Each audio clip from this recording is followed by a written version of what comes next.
Purappuzha saint Sebastian സ്കൂളിൽ നിന്നും മലമ്പുഴയിലേക്ക് tour പോയ ഒരു സംഘം വിദ്യാർത്ഥികൾ രാത്രി 12 മണിയോടുകൂടി മടങ്ങിയെത്തുന്നു. കുട്ടികളെയെല്ലാം അവിടെ കാത്തുനിന്ന രക്ഷകർത്താക്കൾ കൂട്ടിക്കൊണ്ടുപോയ ശേഷം സ്കൂൾ ഹെഡ് മാസ്റ്റർ ജോസഫ് സാറും മകൻ പായസും സ്കൂളിന്റെ ഗേറ്റ് പൂട്ടിയ ശേഷം വീട്ടിലേക്ക് മടങ്ങി. തൊട്ടടുത്ത ദിവസം അധ്യാപകരും കുട്ടികളും സ്കൂളിലെത്തിയപ്പോൾ സ്കൂൾ ഗേറ്റ് പൂട്ടിയിട്ട നിലയിലായിരുന്നു. സ്കൂളിന്റെ തന്നെ തൊട്ടടുത്ത് താമസിക്കുന്ന ഹെഡ് മാസ്റ്റർ കൂടിയായ ജോസഫ് സാർ ആയിരുന്നു എല്ലാ ദിവസവും രാവിലെ വന്ന് സ്കൂൾ തുറക്കുന്നത്. സമയമേറെയായിട്ടും ജോസഫ് സാറിനെ കാണാതെ വന്നതോടുകൂടി കൂട്ടത്തിലൊരു അധ്യാപകൻ താക്കോൽ വാങ്ങുന്നതിനായി ജോസഫ് സാറിന്റെ വീട്ടിലേക്ക് എത്തി. വാതിൽ തുറന്നെത്തിയത് ജോസഫിന്റെ ഭാര്യ ലൂസിയായിരുന്നു. തലേ ദിവസം ടൂർ പോയ ക്ഷീണത്താൽ ജോസഫ് സാർ കിടക്കുകയാണെന്നും അല്പസമയത്തിനകം അദ്ദേഹം സ്കൂളിലേക്ക് മടങ്ങിയെത്തുമെന്നും ലൂസി പറയുകയും ആ താക്കോൽ കൂട്ടം അവിടേക്കെത്തിയ അധ്യാപകനെ ഏൽപ്പിക്കുകയും ചെയ്തു. ടൂറിന് പോയി മടങ്ങിയെത്തിയ ജോസഫ് സാറിന് പനി ബാധിച്ച വിവരം ആ അധ്യാപകൻ സ്കൂളിലെത്തിയപ്പോൾ മറ്റുള്ളവരെ അറിയിച്ചു. വൈകുന്നേരം പതിവ്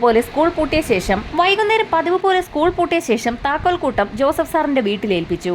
ആ സമയത്തും ജോസഫ് സാറിനെ കാണാൻ കഴിഞ്ഞില്ല. പനി അല്പം കൂടിയതിനാൽ അദ്ദേഹം ആശുപത്രിയിലേക്ക് പോയി എന്നായിരുന്നു ഭാര്യ ലൂസി പറഞ്ഞത്. തൊട്ടടുത്ത ദിവസവും ജോസഫ് സാറിനെ സ്കൂളിലേക്ക് കാണാതെയായപ്പോൾ അദ്ദേഹത്തിന് അസുഖം കൂടിക്കാണുമെന്ന് കരുതി ഒരു കൂട്ടം അധ്യാപകർ ജോസഫ് സാറിന്റെ വീട്ടിലെത്തുകയും വാതിലിൽ തട്ടി വിളിക്കുകയും ചെയ്തു. എന്നാൽ അകത്തുനിന്നും യാതൊരു പ്രതികരണവുമില്ലായിരുന്നു. ഭാര്യയും മക്കളെയും കൂട്ടി വീട് പൂട്ടി എവിടെയെങ്കിലും പോവുകയാണെങ്കിൽ അക്കാര്യം സ്കൂളിൽ അറിയിച്ച ശേഷം മാത്രമായിരുന്നു ജോസഫ് സാർ പോകാറുള്ളത്. ഇവിടെ അങ്ങനെയും സംഭവിക്കാത്തതിനാൽ അധ്യാപകർക്ക് ആകെ ആശയക്കുഴപ്പമായി. അധ്യാപകർ പതിവില്ലാതെ ജോസഫ് സാറിന്റെ മുറ്റത്ത് നിൽക്കുന്നത് കണ്ടപ്പോൾ പ്രദേശവാസികളൊക്കെ അങ്ങോട്ടേക്കെത്തി.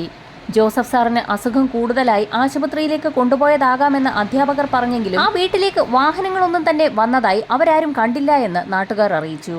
അതുമാത്രവുമല്ല, ജോസഫിനെ കൂടാതെ ആ വീട്ടിൽ അയാളുടെ ഭാര്യയും 4 മക്കളുമുണ്ട്. വീട് പൂട്ടി എല്ലാവരും കൂടി ഒരുമിച്ച് ആശുപത്രിയിലേക്ക് പോകാനും സാധ്യത കുറവായതിനാൽ നാട്ടുകാർക്കും സംശയമായി. ഈ സമയത്തായിരുന്നു തൊടുപുഴ സ്റ്റേഷനിൽ നിന്നും ഒരു പോലീസ് ജീപ്പ് അവിടേക്ക് എത്തിയത്. ജോസഫിന്റെ വീടിന് മുൻപിൽ ആൾക്കൂട്ടം കണ്ട് ജീപ്പിൽ നിന്നിറങ്ങിയ SI അവരോട് കാര്യം തിരക്കി. ജോസഫ് സാറിനെ ഇതുവരെയും സ്കൂളിലേക്ക് കാണാത്ത സാഹചര്യത്തിൽ സ്കൂളിന്റെ താക്കോൽ അദ്ദേഹത്തിന്റെ ഭാര്യയുടെ കയ്യിൽ നിന്നും വാങ്ങുന്നതിനാണ് തങ്ങൾ അവിടേക്ക് എത്തിയതെന്ന് അധ്യാപകർ മറുപടി പറഞ്ഞു. അധ്യാപകർ പറഞ്ഞത് കേട്ട SI കൂടെയുണ്ടായിരുന്ന പോലീസുകാരനോട് എന്തോ ഒരു സ്വകാര്യം പറഞ്ഞു. ഉടൻ തന്നെ ആ പോലീസുകാരൻ ജീപ്പിന്റെ പിൻവശത്തേക്ക് പോയി പുറകുവശത്തെ ഡോർ തുറന്നു. ജീപ്പിനുള്ളിലേക്ക് നോക്കിയ അധ്യാപകരും അവിടെ കൂടി നിന്ന നാട്ടുകാരും വാഹനത്തിനകത്തിരിക്കുന്ന ആളിനെ കണ്ട് നടുങ്ങിപ്പോയി. കൈകളിൽ വിലങ്ങണിഞ്ഞ രീതിയിൽ ജോസഫ് സാറിന്റെ ഭാര്യ ലൂസി പോലീസ് ജീപ്പിനുള്ളിൽ ഇരിക്കുന്നു.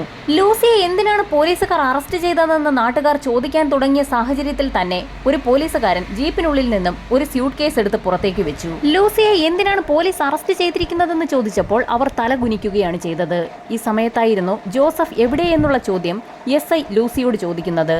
ആ ചോദ്യം കേട്ട ലൂസി വീടിന് മുൻവശത്തുണ്ടായിരുന്ന വൈക്കോൽ തുറുവിലേക്കാണ് നോക്കിയത്. ലൂസി വൈക്കോൽ കൂനയിലേക്ക് നോക്കിയതും നാട്ടുകാരുടെയും പോലീസിന്റെയും ശ്രദ്ധ ആ ഭാഗത്തേക്ക് തിരിഞ്ഞു. പോലീസിന്റെ നിർദ്ദേശപ്രകാരം അവിടെ കൂടി നിന്നവരിൽ 2 പേർ ചേർന്ന് വൈക്കോൽ കൂനയിലെ വൈക്കോൽ കുറേശ്ശെ മാറ്റി തുടങ്ങി. അല്പസമയം കഴിഞ്ഞപ്പോൾ വൈക്കോൽ തുറുവിൽ നിന്നും രൂക്ഷമായ ഗന്ധം അനുഭവപ്പെട്ടു തുടങ്ങി. പകുതിയോളം വൈക്കോൽ നീക്കം ചെയ്ത സമയത്ത് നടുക്കുന്ന ഒരു കാഴ്ചയായിരുന്നു നാട്ടുകാർ കണ്ടത്. പാതി അഴുകിയ നിലയിൽ 2 പുരുഷന്മാരുടെ മൃതദേഹങ്ങൾ.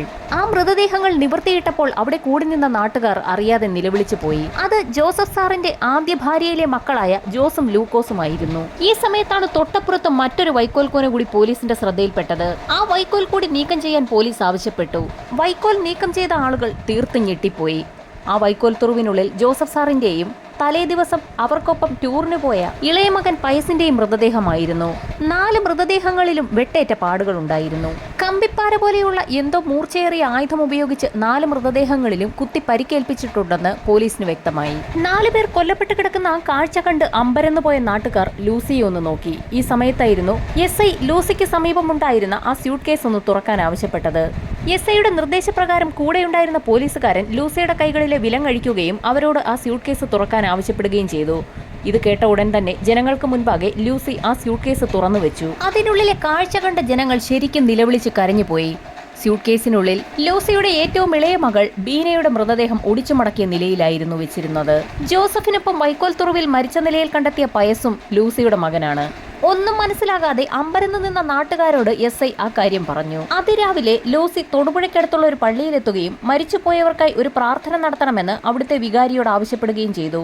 അതിനുള്ള ഫീസ് വികാരിയച്ഛന് കൊടുക്കുന്നതിനായി പേഴ്സ് തുറന്ന സമയത്തായിരുന്നു ലൂസിയുടെ പേഴ്സിൽ ധാരാളം പണം ഇരിക്കുന്നത് അച്ഛന്റെ ശ്രദ്ധയിൽപ്പെടുന്നത്. ജോസഫ് സാറിന്റെ കുടുംബത്തെ നേരത്തെ തന്നെ അറിയാവുന്ന ഫാദർ എന്തുകൊണ്ടാണ് ഇത്രയധികം പണം ലൂസി കൈവശം കൊണ്ടു നടക്കുന്നതെന്ന് അപ്പോൾ തന്നെ അവളോട് ചോദിച്ചു. വീട്ടിൽ ആളില്ലാത്തത് കൊണ്ടാണ് പണം മുഴുവൻ താൻ പേഴ്സിൽ കൊണ്ടു നടക്കുന്നതെന്നായിരുന്നു ലൂസി പറഞ്ഞ മറുപടി. ജോസഫ് എവിടെയെന്ന് ഫാദർ ചോദിച്ചെങ്കിലും പനിയായതിനാൽ അദ്ദേഹം ആശുപത്രിയിൽ പോയിരിക്കുകയാണെന്നും അവൾ വ്യക്തമാക്കി. ഈ സമയത്താണ് ലൂസിക്ക് സമീപം വെച്ചിരുന്ന സ്യൂട്ട് കേസ് ഫാദറിന്റെ ശ്രദ്ധയിൽപ്പെടുന്നത്. അതിലെന്താണെന്ന് എത്ര ആവർത്തിച്ച് ചോദിച്ചിട്ടും ലൂസി മറുപടി പറഞ്ഞില്ല. ഒടുവിൽ ആ സ്യൂട്ട് കേസ് തുറക്കാൻ ഫാദർ നിർബന്ധിച്ചു. നിർബന്ധം സഹിക്കവയ്യാതെ വന്നപ്പോൾ സ്യൂട്ട് കേസിന്റെ താക്കോൽ ലൂസി അവിടെയുണ്ടായിരുന്ന കപ്പ്യാരിയെ ഏൽപ്പിച്ചു. സ്യൂട്ട് കേസ് തുറന്നു നോക്കിയ ഫാദറും കപ്പ്യാരും ഒരുപോലെ ഞെട്ടി. അതിനുള്ളിൽ ഉണ്ടായിരുന്നത് ലൂസിയുടെ ഇളയ മകൾ ബീനയുടെ ഒടിച്ചു മടക്കിയ നിലയിലുണ്ടായിരുന്ന മൃതദേഹമായിരുന്നു. ഉടൻ തന്നെ വിവരം തൊടുപുഴ പോലീസ് സ്റ്റേഷനിൽ അറിയിക്കുകയും SI സംഘവും സ്ഥലത്തെത്തി ലൂസിയെ കസ്റ്റഡിയിലെടുക്കുകയുമായിരുന്നു. ഇത്രയും കൊലപാതകങ്ങൾ എന്തിനാണ് നടത്തിയതെന്നുള്ള നാട്ടുകാരുടെയും പോലീസിന്റെയും ആവർത്തിച്ചുള്ള ചോദ്യത്തിനുത്തരമായി ലൂസി ആ കഥ പറഞ്ഞു തുടങ്ങി. ജോസഫ് സാറിന്റെ ഭാര്യ മരിച്ച സമയത്ത് വളരെ പ്രതീക്ഷയോടുകൂടിയായിരുന്നു അദ്ദേഹത്തിന്റെ രണ്ടാം ഭാര്യയായി ലൂസി ആ വീട്ടിലേക്ക് എത്തിയത്. ആ സമയത്ത് ജോസ്, ലൂക്കോസ് എന്നീ 2 മക്കൾ ജോസഫിനുണ്ടായിരുന്നു. ആ 2 കുട്ടികളെയും സ്വന്തം മക്കളെ പോലെയായിരുന്നു ലൂസി വളർത്തിയത്. പോകെ പോകെ ജോസഫിന്റെ സ്വഭാവത്തിൽ പ്രകടമായ മാറ്റങ്ങൾ വന്നു തുടങ്ങി. ചെറിയ കാര്യങ്ങൾക്ക് പോലും ലൂസിയെ ഉപദ്രവിക്കുന്ന ശീലമായിരുന്നു അയാളുടേത്. വിവാഹ സമയത്ത് ലൂസിയുടെ വീട്ടിൽ നിന്നും കൊടുത്ത സ്ത്രീധനം കുറഞ്ഞുപോയി എന്ന പേരിലായിരുന്നു മിക്ക ദിവസവും അവർ തമ്മിൽ വഴക്കുണ്ടായിരുന്നത്. മർദ്ദനം സഹിക്കവയ്യാതെ ലൂസി ആ വിവരങ്ങളൊക്കെ തന്റെ സഹോദരൻ ജോയിയെ അറിയിക്കുകയും അത് ചോദിക്കുന്നതിനായി ജോയി ഒരു ദിവസം ജോസഫിന്റെ വീട്ടിലേക്ക് എത്തുകയും ചെയ്തു. 1ഉം 2ഉം പറഞ്ഞ് ജോസഫും ജോയിയും തമ്മിൽ വലിയ വഴക്കുണ്ടായി. ജോയി ആ വീട്ടിൽ നിന്ന് പോയ ശേഷം ജോസഫ് അയാളുടെ ഒരു സഹോദരനെ ആ വീട്ടിലേക്ക് വിളിച്ചു വരുത്തുകയും സഹോദരനും ജോസഫും ചേർന്ന് അന്ന് ലൂസിയെ ഒരുപാട് മർദ്ദിക്കുകയും ചെയ്തു. ജോസഫും സഹോദരനും ചേർന്ന് ലൂസിയെ മർദ്ദിച്ച വിവരവും ലൂസി തന്റെ സഹോദരനായ ജോയിയെ അറിയിച്ചിരുന്നു. വിവരമറിഞ്ഞ ജോയി അത് ചോദിക്കുന്നതിനായി തന്റെ വീട്ടിലേക്ക് എത്തുമെന്ന് നേരത്തെ തന്നെ മനസ്സിലാക്കിയ ജോസഫ് അയാളുടെ സഹോദരനെയും കൂട്ടി ജോയിയെ നേരിടാൻ അവിടെ കാത്തിരുന്നു. സഹോദരി ലൂസിയെ മർദ്ദിച്ച വിവരം ചോദിക്കാനെത്തിയ ജോയിയെ അവിടെയിട്ട് ജോസഫും അയാളുടെ സഹോദരനും ചേർന്ന് അതിക്രൂരമായി ഉപദ്രവിച്ചു. ആ പ്രശ്നത്തിൽ ഇടപെടുന്നതിനിടയിൽ ലൂസിക്കും ഒരുപാട് മർദ്ദനമേറ്റു. ക്രൂരമായ മർദ്ദനങ്ങൾ ഏറ്റുവാങ്ങുന്ന സമയത്ത് ലൂസി ഗർഭിണിയായിരുന്നു. ആ സമയത്തായിരുന്നു അവൾ തന്റെ 2ാമത്തെ കുട്ടിയായ ബീനയ്ക്ക് ജന്മം നൽകിയത്. 8-9 വർഷമായി സ്വന്തം മക്കളെ പോലെ വളർത്തിക്കൊണ്ടുവന്ന ജോസഫിന്റെ ആദ്യ ഭാര്യയിലെ മക്കളെങ്കിലും തനിക്കൊപ്പം നിൽക്കുമെന്ന് കരുതിയ ലൂസിക്ക് ആകെ തെറ്റി. ലൂസിക്ക് മർദ്ദനമേൽക്കുന്ന സമയത്തും ജോസഫ് അവളെ വഴക്ക് പറയുന്ന സമയത്തുമൊക്കെ ആ മക്കളും ജോസഫിനൊപ്പം നിന്നു. ലൂസിയെയും അവളുടെ മക്കളെയും ജോസഫിന്റെ ആദ്യ ഭാര്യയിലുണ്ടായ 2 ആൺമക്കൾക്കും ഇഷ്ടമല്ല എന്നുള്ള കാര്യം ലൂസിക്ക് വ്യക്തമായി. ജോസഫിന്റെ മൂത്ത മക്കളായ ജോസിനെയും ലൂക്കോസിനെയും ഒഴിവാക്കാൻ തന്നെ ലൂസി തീരുമാനിച്ചു. ആ സമയത്തായിരുന്നു ജോസഫ് സാറിന്റെ സ്കൂളിൽ നിന്നും മലമ്പുഴയിലേക്ക് വിനോദയാത്ര പുറപ്പെടുന്നത്. ഇളയ മകൻ പയസിനെയും കൊണ്ടായിരുന്നു ജോസഫ് വിനോദയാത്രയ്ക്ക് പോയത്. അന്ന് ആ രാത്രി തന്നെ താൻ പ്ലാൻ ചെയ്ത കാര്യങ്ങൾ നടപ്പിലാക്കാൻ തീരുമാനിച്ച ലൂസി ഏകദേശം അർദ്ധരാത്രിയോടുകൂടി വീടിന് പുറത്തിറങ്ങുകയും ചായ്പിൽ സൂക്ഷിച്ചിരുന്ന വലിയൊരു പാര കൈവശപ്പെടുത്തിയ ശേഷം ജോസിന്റെ മുറിയിലെത്തുകയും അവനെ തലക്കടിച്ച് കൊലപ്പെടുത്തുകയും ചെയ്തു. തൊട്ടപ്പുറത്തെ മുറിയിൽ ഉറങ്ങുകയായിരുന്ന ലൂക്കോസ് ഇതൊന്നും അറിഞ്ഞിരുന്നില്ല. പിന്നീട് ലൂക്കോസിന്റെ മുറിയിലെത്തുകയും അവനെയും സമാനമായ രീതിയിൽ അടിച്ച് കൊലപ്പെടുത്തുകയും ചെയ്തു. ആ 2 മൃതദേഹങ്ങളും വലിച്ചിഴച്ച് അടുക്കളയിലേക്ക് കൊണ്ടുവന്നിട്ടു. എന്നിട്ടും അരിശം തീരാത്ത ലൂസി ആ മൃതദേഹങ്ങളിൽ അവിടെയുണ്ടായിരുന്ന കോടാലി ഉപയോഗിച്ച് വെട്ടി പരിക്കേൽപ്പിച്ചു. അപ്പോഴേക്കും നേരം അർദ്ധരാത്രി പിന്നിട്ടിരുന്നു. 2 മൃതദേഹങ്ങളും ലൂസി വീടിന് പുറത്തെ വൈക്കോൽ തുറുവിനുള്ളിൽ ഒളിപ്പിച്ചു. മൃതദേഹങ്ങൾ അഴുകിത്തുടങ്ങുന്ന സമയത്ത് വൈക്കോൽ കൂന കത്തിക്കാമെന്ന് തീരുമാനിച്ചുറപ്പിച്ച ലൂസി രക്തക്കറ പുരണ്ട കോടാലിയും പാരയും ഒക്കെ കഴുകി വൃത്തിയാക്കിയ ശേഷം അകത്ത് രക്തം തളം കെട്ടിക്കിടന്ന മുറികളും അടുക്കളയും ഒക്കെ കഴുകി വൃത്തിയാക്കി. പോലീസ് അന്വേഷണത്തിൽ യാതൊരു തുമ്പും ലഭിക്കാതിരിക്കുന്നതിനും മുറിക്കുള്ളിലെ രക്തത്തിന്റെ രൂക്ഷമായ ഗന്ധം ഒഴിവാക്കുന്നതിനുമായി ആ പ്രദേശത്തുണ്ടായിരുന്ന ഒരു കാട്ടുപുല്ലിന്റെ കിഴങ്ങ് ഇടിച്ചു പിഴിഞ്ഞ് മുറിയിലൊക്കെ തളിച്ചു. ശേഷം രക്തം പുരണ്ട പായും തലയണയും മെത്തയും വസ്ത്രങ്ങളും ഒക്കെ കത്തിച്ചു കളഞ്ഞു. വീടിനകത്തെ രക്തക്കറയൊക്കെ പൂർണ്ണമായും തുടച്ചു നീക്കുന്നത് ശ്രമകരമായ ഒരു ദൗത്യം തന്നെയായിരുന്നു. അപ്പോഴേക്കും പിറ്റേ ദിവസം ഏകദേശം ഉച്ച കഴിഞ്ഞിരുന്നു. അന്ന് രാത്രി ഏകദേശം 12 മണിയോടുകൂടി മലമ്പുഴയിലേക്ക് ടൂറിന് പോയ ജോസഫും മകൻ പയസും തിരികെ എത്തി. വീട്ടിലെത്തിയ ജോസഫ് തന്റെ മൂത്ത 2 മക്കളെയും തിരക്കിയെങ്കിലും അവർ ഉറക്കത്തിലാണെന്നായിരുന്നു ലൂസി പറഞ്ഞ മറുപടി. ക്ഷീണമുണ്ടായിരുന്ന ജോസഫ് തൊട്ടടുത്ത മുറിയിലേക്ക് ഉറങ്ങാനായി പോയി. പയസും തന്റെ മുറിയിലേക്ക് കയറി. ജോസഫ് ഉറങ്ങിയെന്ന് മനസ്സിലാക്കിയ ലൂസി ചായ്പിലെത്തി അവിടെ ഒളിപ്പിച്ചു വെച്ചിരുന്ന പാരയുമായി മുറിക്കുള്ളിലേക്ക് എത്തുകയും ജോസഫിനെ തലക്കടിച്ച് കൊലപ്പെടുത്തുകയും ചെയ്തു. ജോസഫിന്റെ മരണം സംഭവിച്ചു എന്ന് മനസ്സിലായിട്ടും ലൂസി തന്റെ അരിശം തീർക്കുന്നതിനായി വീണ്ടും വീണ്ടും അയാളുടെ ശരീരത്തിലേക്ക് ആഞ്ഞാഞ്ഞ് അടിച്ചുകൊണ്ടേയിരുന്നു. ഈ സമയത്താണ് ലൂസിയുടെ ശ്രദ്ധയിൽ ഒരു കാര്യം പെടുന്നത്. കതകിന്റെ ഇടയിലൂടെ തന്റെ ഇളയ മകൻ പയസ് ഈ കാര്യങ്ങളെല്ലാം കാണുന്നുണ്ടായിരുന്നു. സമനില തെറ്റി നിൽക്കുന്ന ലൂസി മുൻപിൽ നിൽക്കുന്നത് തന്റെ മകനാണെന്ന് പോലും ഓർക്കാതെ പയസിനെയും വെട്ടി വീഴ്ത്തി. ശേഷം ജോസഫിന്റെ മൃതദേഹം അടുക്കളയിലേക്ക് കൊണ്ടുവന്നിട്ട് അവിടെയുണ്ടായിരുന്ന കോടാലി ഉപയോഗിച്ച് അയാളുടെ ശരീരത്തിൽ തലങ്ങും വിലങ്ങും വെട്ടി പരിക്കേൽപ്പിച്ചു. പയസിന്റെയും ജോസഫിന്റെയും മൃതദേഹങ്ങൾ അവിടെയുണ്ടായിരുന്ന മറ്റൊരു വൈക്കോൽ കൂനയ്ക്കുള്ളിൽ ഒളിപ്പിച്ചു. കൊലപ്പെടുത്താൻ ഉപയോഗിച്ച ആയുധങ്ങൾ കഴുകി വൃത്തിയാക്കിയ ശേഷം വീടിനുള്ളിലേക്ക് കടന്ന ലൂസി പഴയതുപോലെ തന്നെ രക്തം തളം കെട്ടിക്കിടന്ന മുറികളും അടുക്കളയുമൊക്കെ കഴുകി വൃത്തിയാക്കുകയും പോലീസിന് ഒരു തുമ്പും ലഭിക്കാതിരിക്കുന്നതിനായി കാട്ടുപുല്ലിന്റെ കിഴങ്ങ് ചതച്ച ശേഷം അതിന്റെ നീര് അവിടേക്ക് തളിക്കുകയും ചെയ്തു. അപ്പോഴേക്ക് സമയം ഏകദേശം 2 മണിയായി കഴിഞ്ഞിരുന്നു. നല്ല ക്ഷീണം തോന്നിയ ലൂസി അവിടെ ഒരു കട്ടിലിൽ കിടന്ന് ഉറങ്ങിപ്പോയി. ഈ സമയത്ത് ഈ കാര്യങ്ങളൊന്നും അറിയാതെ ബീനയുടെ ഏറ്റവും ഇളയ മകൾ ബീന അവിടെ തൊട്ടിലിൽ കിടന്ന് ഉറങ്ങുകയായിരുന്നു. ക്ഷീണം കാരണം ഉറങ്ങിപ്പോയ ലൂസി ഞെട്ടി ഉണർന്നു നോക്കിയപ്പോൾ നേരം ഒരുപാട് വെളുത്തിരുന്നു. കണ്ണു തുറന്നു നോക്കിയ ലൂസി തൊട്ടിലിൽ മകൾ ബീനയെ കണ്ടില്ല. 1.5 വയസ്സ് പ്രായം മാത്രമേ ഉള്ളൂ എങ്കിലും തൊട്ടിലിന് പൊക്കം കുറവായതിനാൽ ഉണർന്നു കഴിഞ്ഞാൽ ബീന തൊട്ടിലിൽ നിന്നും തനിയെ താഴെ ഇറങ്ങുമായിരുന്നു. മുറിക്കുള്ളിൽ നിന്നും മകളെ അന്വേഷിച്ച് പുറത്തിറങ്ങിയ ലൂസി കാണുന്നത് തൊട്ടപ്പുറത്തുണ്ടായിരുന്ന പടിക്കെട്ടിൽ നിന്നും തലയടിച്ച് താഴെ വീണ നിലയിൽ അനക്കമില്ലാതെ കിടക്കുന്ന മകൾ ബീനയെയാണ്.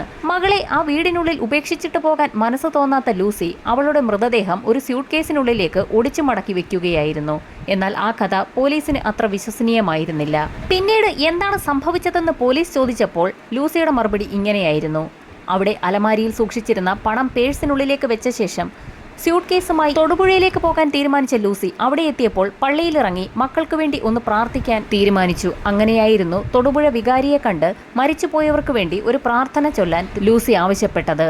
അവിടെ വെച്ചായിരുന്നു ലൂസിയുടെ പ്ലാൻ എല്ലാം പൊളിച്ചുകൊണ്ട് ഫാദർ വിവരങ്ങളെല്ലാം മനസ്സിലാക്കിയ ശേഷം തൊടുപുഴ പോലീസ് സ്റ്റേഷനിൽ അറിയിച്ചത്. നാടിനെ നടുക്കിയ കൊലപാതക വിവരമറിഞ്ഞ് ഉന്നത ഉദ്യോഗസ്ഥർ സ്ഥലത്തെത്തി. ഉടൻ തന്നെ ഇൻക്വസ്റ്റ് നടപടികൾ ആരംഭിക്കുകയും ഫോറൻസിക് സംഘം കിട്ടാവുന്നത്ര തെളിവുകൾ ശേഖരിക്കാൻ തുടങ്ങുകയും ചെയ്തു. ലൂസിക്കെതിരെ ശക്തമായ തെളിവുകൾ ശേഖരിച്ചില്ല എങ്കിൽ കോടതിയിൽ അവർ മൊഴിമാറ്റി പറയാൻ സാധ്യതയുള്ളതിനാൽ ലൂസിയുടെ സഹോദരനെ കൂടി പോലീസ് കസ്റ്റഡിയിലെടുത്തു. ജോസഫും ലൂസിയും തമ്മിൽ നിരന്തരം വഴക്കുണ്ടായ കാര്യവും അത് ചോദിക്കാനായി അയാൾ എത്തിയപ്പോൾ ജോസഫിന്റെ സഹോദരൻ അവരെ രണ്ടുപേരെയും മർദ്ദിച്ച വിവരവും ജോയി പോലീസിന് മുൻപാകെ മൊഴി നൽകി. എന്നാൽ പോലീസിന്റെ ചോദ്യം ചെയ്യലിൽ ജോസഫിന്റെ സഹോദരൻ അക്കാര്യങ്ങളെല്ലാം നിഷേധിച്ചു. അങ്ങനെയൊരു സംഭവമേ ഉണ്ടായിട്ടില്ല എന്നാണ് അയാൾ വ്യക്തമാക്കിയത്. വ്യത്യസ്തങ്ങളായ 2 മൊഴികളും പോലീസ് സംഘം വിശദമായി തന്നെ രേഖപ്പെടുത്തി. എല്ലാ തെളിവുകളോടും കൂടി കേസ് പൂർത്തിയാക്കിയ പോലീസ് സംഘം കോടതിയിൽ കുറ്റപത്രം സമർപ്പിച്ചു. എറണാകുളം സെഷൻസ് കോടതി ജഡ്ജി ലൂസിക്ക് വധശിക്ഷ വിധിച്ചു. വധശിക്ഷയ്ക്ക് വിധിക്കപ്പെട്ട ലൂസി ഹൈക്കോടതിയിൽ അപ്പീൽ നൽകി. അവളുടെ അപ്പീൽ പരിഗണിച്ച ഹൈക്കോടതി വധശിക്ഷ ജീവപര്യന്തമാക്കി കുറച്ചു.